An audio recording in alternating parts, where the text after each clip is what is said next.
बेनो जे जोंनि बर' हारिया जौगानांगौ आरो थियाटारा दा जोंनि बर'आव मोननैबो दङ होनजायो। दा मोननैयाव माने गोबां थियाटार नांगौ हारिखौ सिबिनो हारिखौ फोथांनानै लाखिनो थाखाय बहुद खम जोंनि बर'आव दासिमहालागै। स' आं बेखौनो आंनि थियाटारनि थांखिया बेनो जे आंनि थियाटार खुलिनायनि थांखिया माने बयबो थांनानै थानांगौ। जोंनि कालसारनि मानसिफोरा गोबां आलाय सिलाय जानानै दं माने मोननै थियाटारजोंल' माने सोलिनो हाया हिसाबै आरो गोबां थियाटार ओंखारबावनांगौ आंनि हिसाबाव।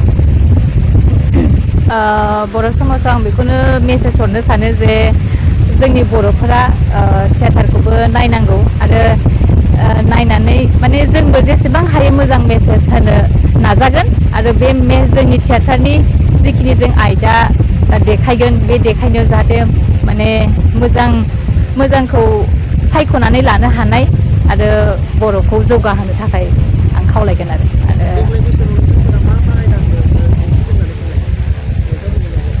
नायजाबनि मुंफोरा मोनसेया जादों फाखन ओमफ्राय मोनसेया जादों दाहा ओमफ्राय मोनसेया दाबो रेडि जाथ'वाखै आरो सोलिबोगासिनो दं। नामा मामोनलाय? नेनानै थाबाय मेडाम नोंनि बे गोदान फैगोन आइराक्कि थियेटारखौ आसा खालामदों जेब्ला जों बाहेरानिफ्राय थांगोन ना अब्ला बे आइराक्कि थियेटारखौबो नुहैगोन होननानै एसेनोसै बाय।